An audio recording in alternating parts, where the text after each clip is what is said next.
recording. Wes, oke.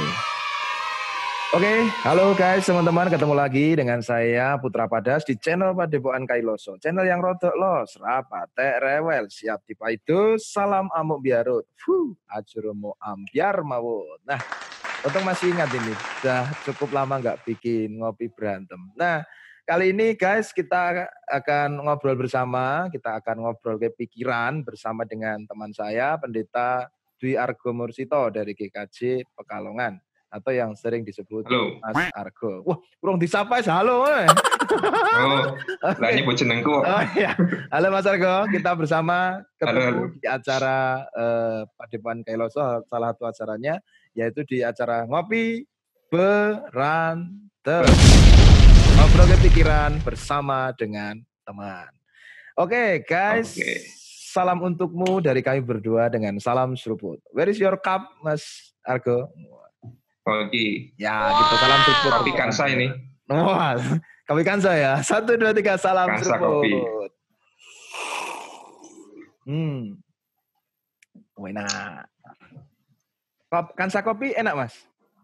Enak, iki aku sing Arabica. Oh, sing Artera ya?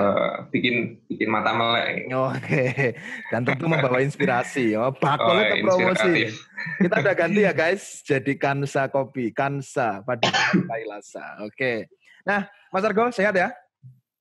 Sehat Mas Eko, matur nuwun sudah diundang untuk berantem. Ya, sama-sama Mas. Makasih kehormatan bagi kami dari Padepokan Kailoso bisa ngobrol dengan jenengan.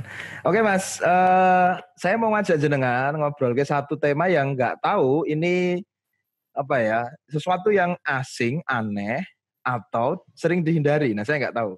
Saya mau ngajak panjenengan untuk ngobrol tentang mistik. Istilahnya mungkin spiritualitas mistik. Nah, saya yakin panjenengan punya kapasitas untuk berbicara tentang hal itu, mencerahkan kami semua. Tapi ini dulu Mas, apakah benar? Jadi mistik itu sering berbicara tentang hal-hal yang apa sih? Klenik, yang demit-demit, yang setan, yang aura mistis, astral gitu.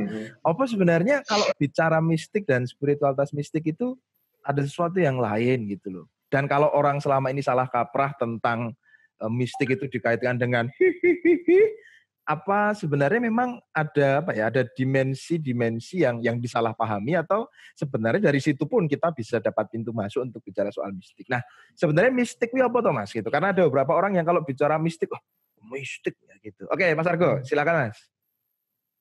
Oke, Mas Eko. Jadi aku nggak tahu, tapi kayaknya memang dari kebiasaan kita menyimak media, itu kata mistik sudah terlanjur sering dipakai untuk menyebut istilah-istilah yang ono hubungannya karo apa jenenge demit gitu ya, hantu, klenik.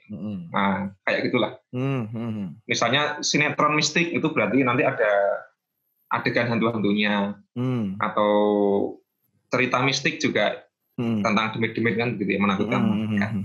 Nah, itu dipakai berulang-ulang di media, di televisi terutama, termasuk di internet. Lalu orang kemudian sudah tertanam di benak. Oh, mistik itu adalah hal-hal yang hubungannya dengan hantu, dengan demit itu.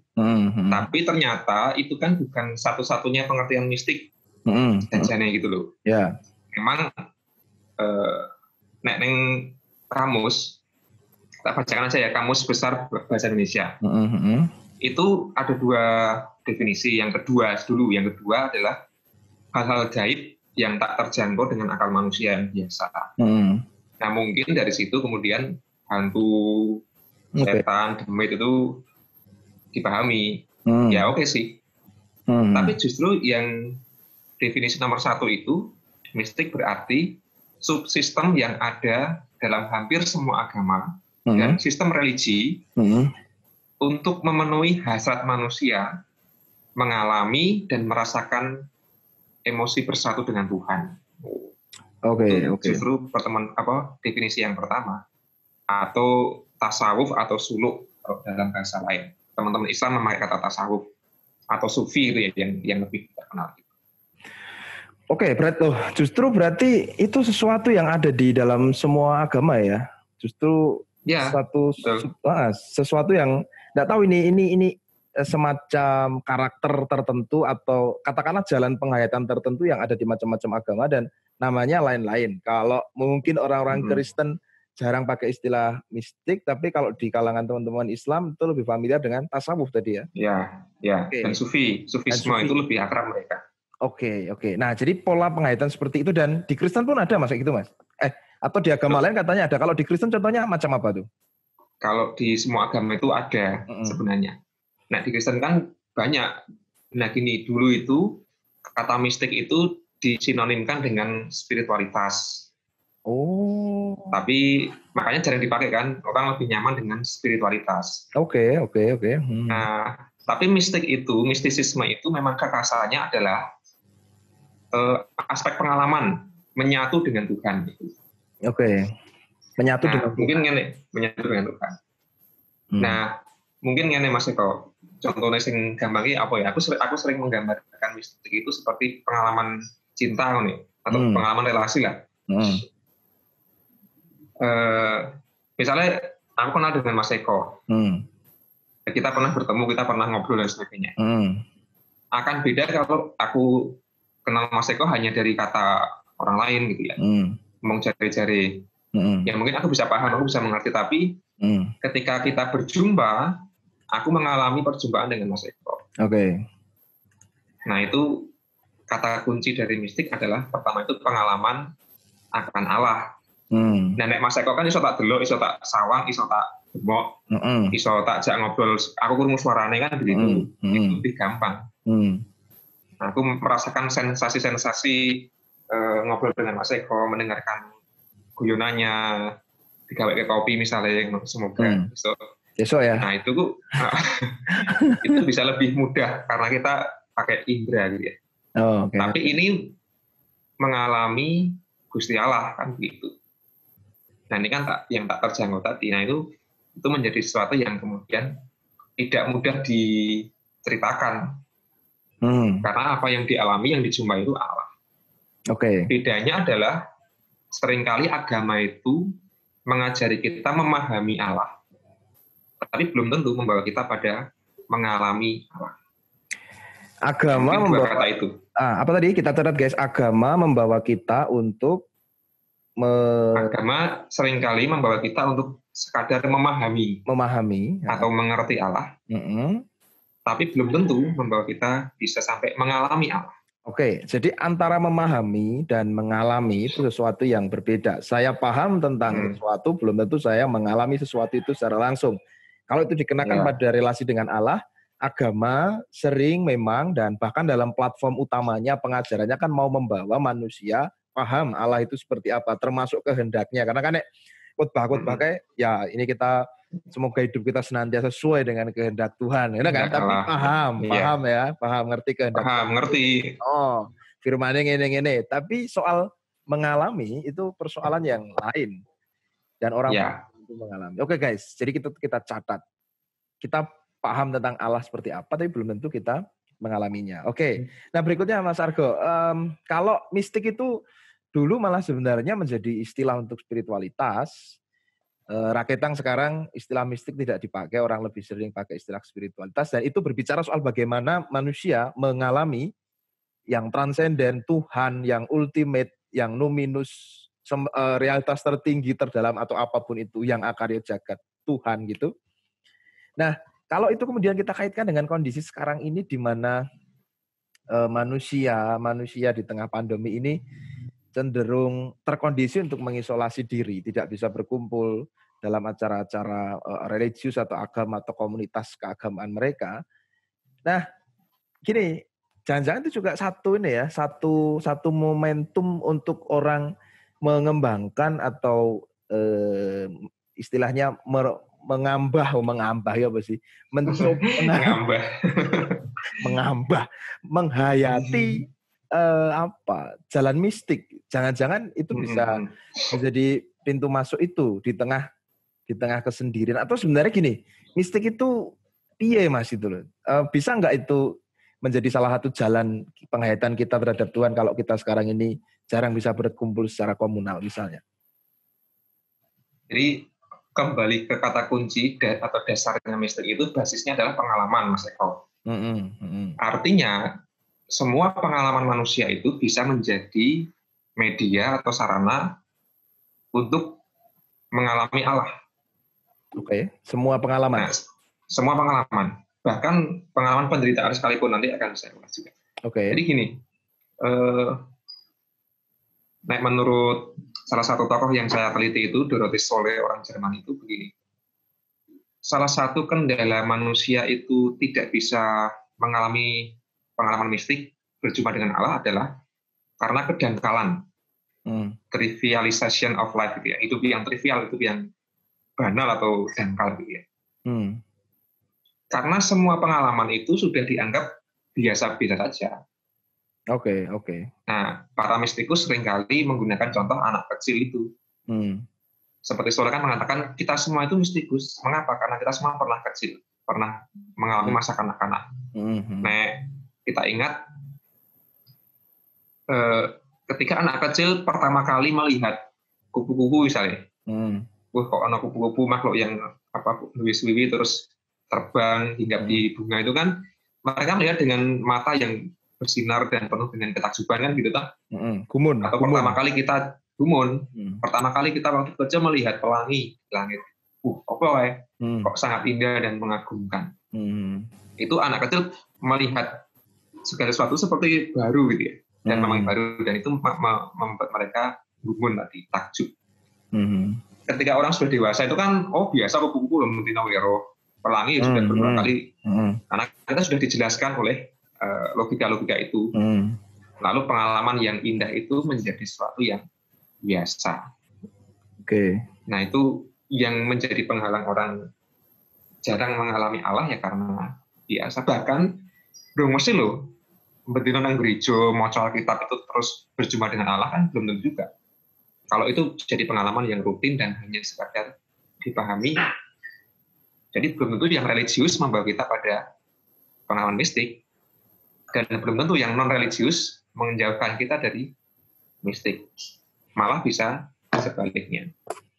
Oke, jadi basisnya pengalaman tadi yang menarik Dorothy Solle ya mengatakan bahwa kita semua mistikus karena kita pernah jadi anak kecil dan anak kecil tuh sering takjub dengan sesuatu yang baru, tapi semakin dewasa itu kita anggap biasa dan dari situlah kita justru kehilangan momen mistik atau cara-cara berpikir mistik karena segala sesuatu telah kita hayati sebagai sesuatu yang biasa-biasa saja begitu. Nah ini kan ini jangan-jangan memang mistik itu ya memang ya tadi bukan sesuatu yang terpisah dari agama lah. Kayak nek khotbah misalnya. Lihatlah kebaikan Tuhan dalam hal-hal yang kecil dalam hidup keseharianmu, dari hal-hal yang sangat sederhana di situ Tuhan berkarya loh. Jadi jadi selama ini orang sering pisahkan itu jangan-jangan kan itu bukan sesuatu yang terpisah kan gitu. Iya, memang orang seringkali memisahkan, bahkan mempertentangkan antara agama dan mistik karena apa ya? Tadi konotasi negatif tadi loh, klone ini takhayul ini demit. Sehingga itu malah mengganggu agama. Namun juga begini, banyak dulu itu tokoh-tokoh mistik karena mereka itu sangat tidak cukup dipuaskan hasratnya hanya dengan agama, kitab suci, ritual. Lalu mereka itu punya penghayatan iman yang tanda kutip itu agak berbeda dengan kebiasaan tradisi. Jadi dianggap sesat, dianggap kok malah nyawiat Gusti Allah nyawiat ya Bu. Tidak sopan. Apa ya? Menghujat Allah. Nah, makanya para mistikus seringkali disingkirkan. Ini malah mengganggu agama karena wacana mereka nakal gitu ya. Nah itu yang pertama gitu konotasinya. Padahal mistik harusnya menyatu dengan agama, ada inherent dalam semua agama. Juga ada yang menganggap mistik itu sesuatu yang eksklusif, hanya dicapai, dialami oleh orang-orang yang tingkatnya itu resi atau begawan atau apa. Nah orang-orang biasa itu nggak bisa. Dianggapnya gitu ya, dianggapnya gitu. Ya, dianggapnya gitu.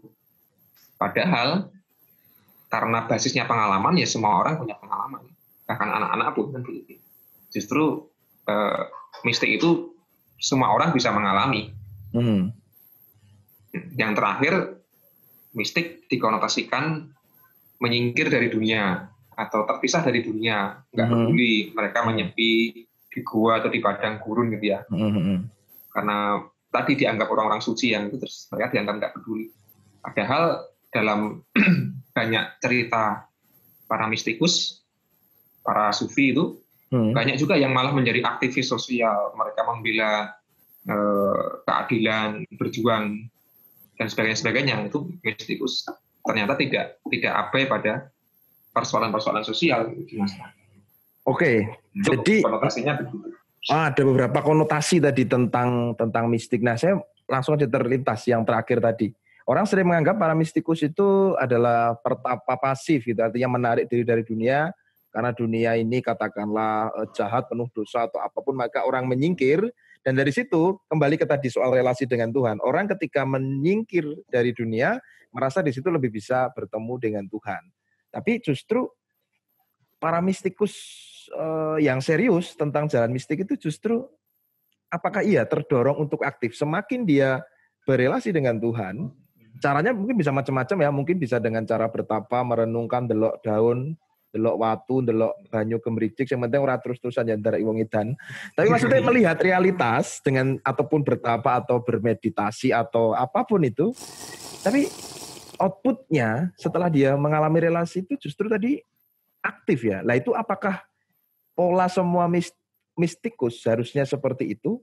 Atau mistik sendiri juga ada orang-orang yang sebenarnya tidak aktif. Gini lah intinya, nek mistikus sejati kuwi biasanya jadi aktif pora terhadap kehidupan, berkontribusi terhadap kehidupan, atau ya wes iki nggo aku tok relasi do Tuhan, dunia bubrah karepmu, yang penting aku do Tuhan dekat. Iya Mas. Yo malah kebanting opo iki. Iya Mas, ngono ki Mas. Tiba-tiba penting kopinya ra utah. Oh ya ora iki, cek sandingku kok. Nah, aku jadi kelingan iki Mas Eko.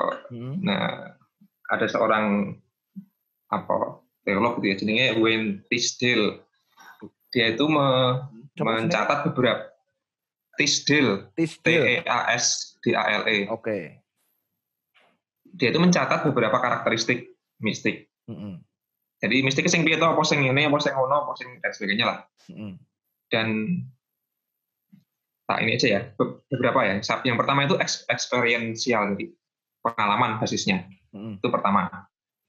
Yang kedua itu non-konseptual. Jadi ini loh, kayak nek wong jatuh cinta. Kan kita pernah mengalami jatuh cinta. Itu kan tidak bisa tergambarkan dengan kata-kata. Makanya orang Jawa itu kan ketika menyebut Gusti Allah itu kan tan kena kinaya ngopo. Karena memang Tuhan Allah itu ya tidak bisa tergambarkan dan diwakili dengan kata-kata. Yang penting itu pengalamannya, bukan penggambarannya, bukan deskripsinya itu. Lalu bersifat unity, bersatu. Mistik membawa orang pada kesatuan dengan Allah, namun juga dengan semua makhluk, dengan semesta bahkan. Tidak hanya manusia atau makhluk hidup, tapi dengan semesta ini menyatu. Nah, para mistikus itu memang cenderung punya pengalaman kesatuan dengan Allah, dengan sesama, dengan semesta. Ketika dia menyatu berarti kan apa yang menjadi dinamika suka duka, semua itu menyatu dalam dirinya. Maka otomatis mistikus mestinya tidak abai pada realitas sehari-hari. Uang menyatu kok kan begitu. Bahwa dalam proses penemuannya, pencariannya dia menepi bertapa itu oke. Tapi ketika nanti tahap-tahapnya itu macam-macam, ketika sudah tercerahkan itu kan, mengalami kesatuan itu, dia akan kembali kepada realitas sehari-hari itu. Oke, jadi 3 hal tadi ya, oleh Tisdale, karakteristik mistik itu pengalaman, bersifat pengalaman, yang kedua non-konseptual, dan unity, kebersatuan. Jadi orang yang menghayati jalan mistik, dia akan bersatu dengan Tuhan dan dengan realitas, tak terpisahkan ya. Ya.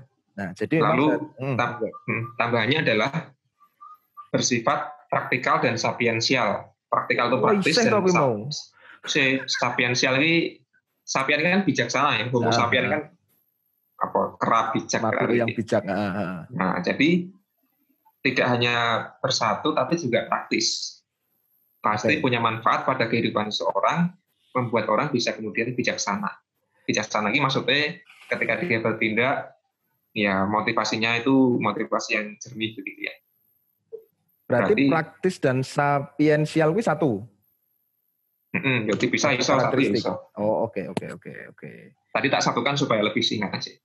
Ya karena tadi menariknya bahwa orang mistik yang sungguh menghayati jalan mistik dan mengalami kebersatuan dengan Tuhan dan realitas, sapiensialnya, bijaknya itu terlihat dalam keseharian. Mungkin menurutku ngono ya. Jadi ya praktis kesehariannya ya tadi berbijak gitu loh. Orang yang penuh hikmat. Atau nek wong Jawa simbah ngomong wong sing menep. Nah ngono kita. Menep, betul. Nah, podora. Oh, waduh ya. Nah, mistikus sih bukan mestinya ya. Orang yang mistik menep. Menep ya. Okay. Memang ini mistik itu bukan tangga yang dari bawah ke atas. Orang biasa lo mistik itu nggak gitu sebenarnya. Itu lebih pada pesiarahan yang dinamis, Mas Eko. Kadang-kadang kan orang yang sangat spiritual pun merasa jenuh, merasa bosan kan begitu toh, atau bersedih, itu wajar aja. Makanya tadi perlu berangkat dari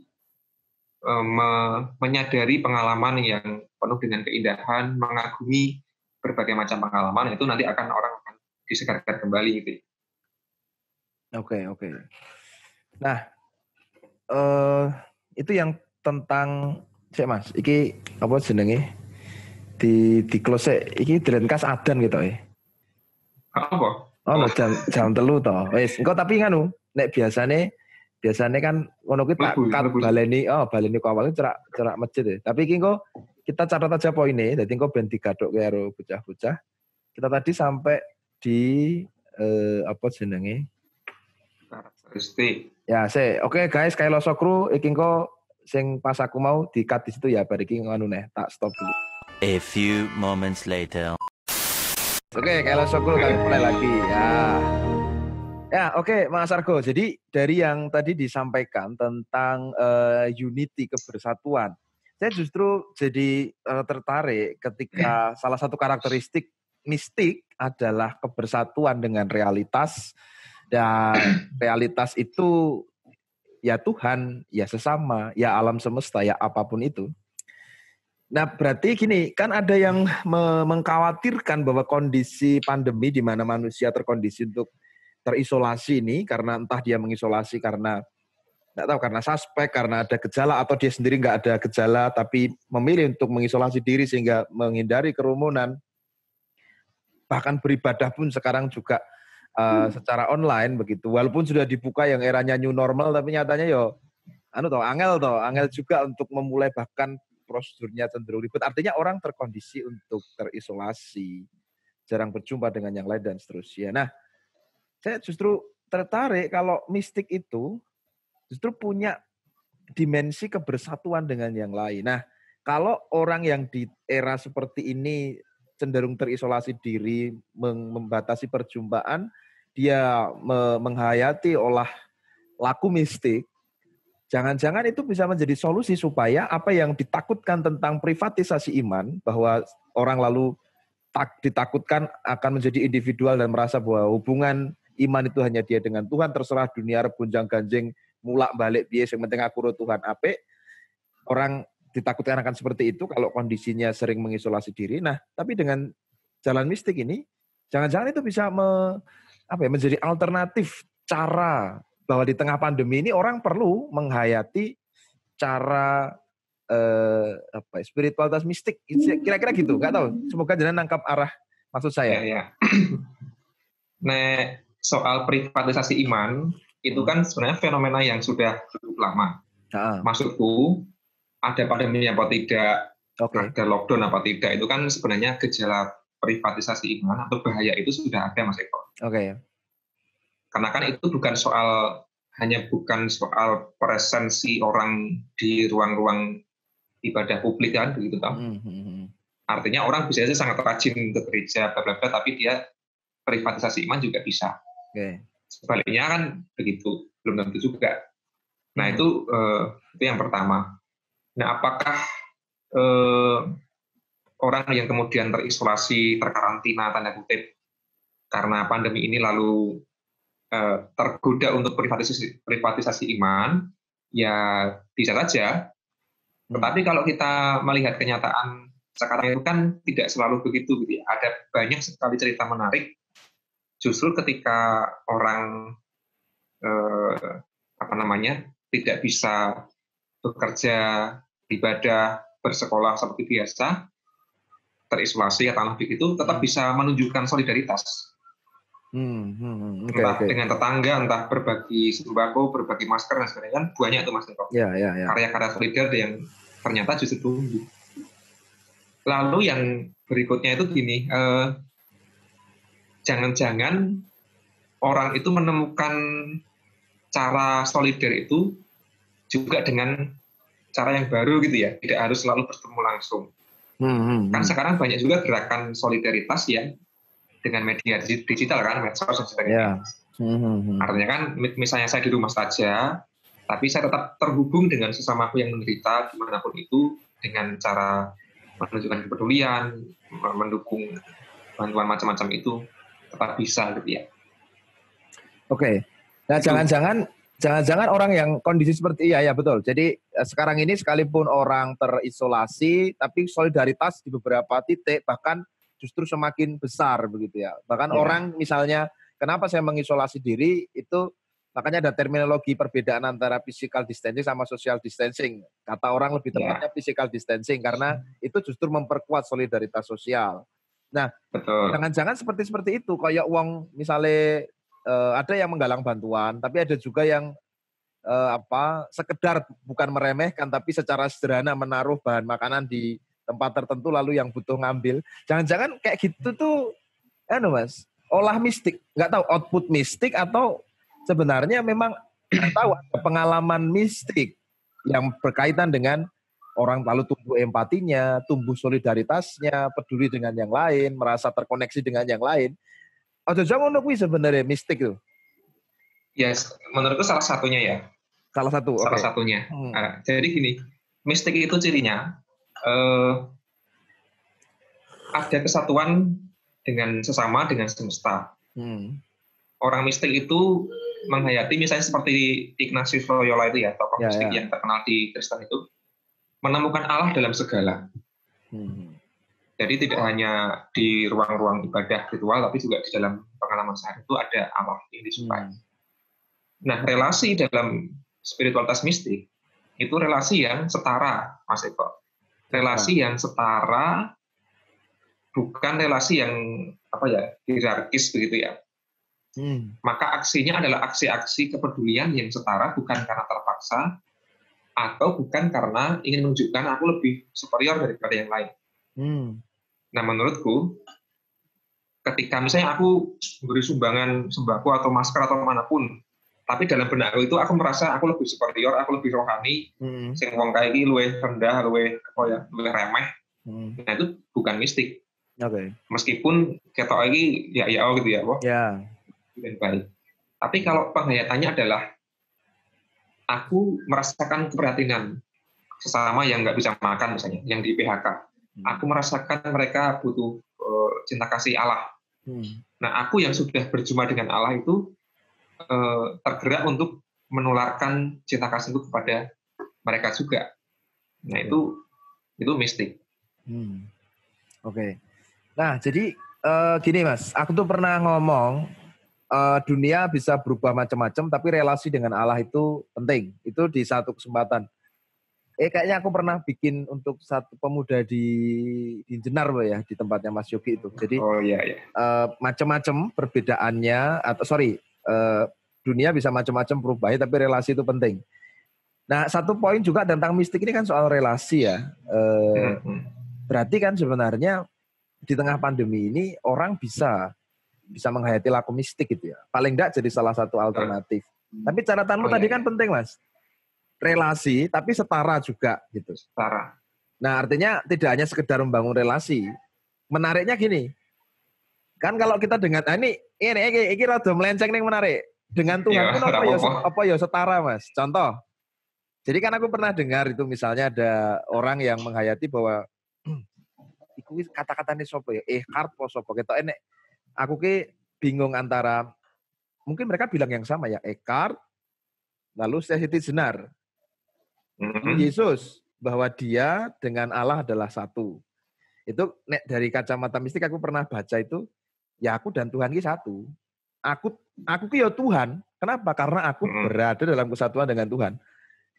Hanya satu realitas. Engko nek aku ro Tuhan ki beda, itu berarti menunjukkan ada realitas di luar Tuhan. Padahal gue ikut direngkuh oleh Tuhan. Jadi, tapi kan terus salah paham gue. Iki baliknya salah pahamnya ya. Jadi, wah menghujat Allah yo aku ro Tuhan kok satu. Ketika orang bilang aku Tuhan, kenapa? Ya karena Tuhan tuh ada dalam diriku. Aku bukan sesuatu di luar Tuhan. Bahwa aku delik neng tidak bisa jauh dari rengkuhan Tuhan gitu loh. Bahkan ketika aku menolak Tuhan, kita itu tetap bisa merasakan kehadiran Tuhan dan Tuhan tidak bisa lepas dari penghayatan kita. Nah, maksudnya ngono kuwi kemarin ngomong apa jadi lali yo. Maksudnya ngono loh Mas, soal relasi itu apakah kesetaraan itu juga dalam relasi kita dengan Tuhan? Kan biasanya PDW hamba itu kan tidak setara. Terus ada sahabat, ada anak, nih anaknya sok malah nakal gitu. Lah sing setara piye kan? Coba. Itu bagian yang juga mengejutkanku ketika mendalami mistik, Mas Eko. Jadi, ini relasinya kan gitu ya. Jadi gini,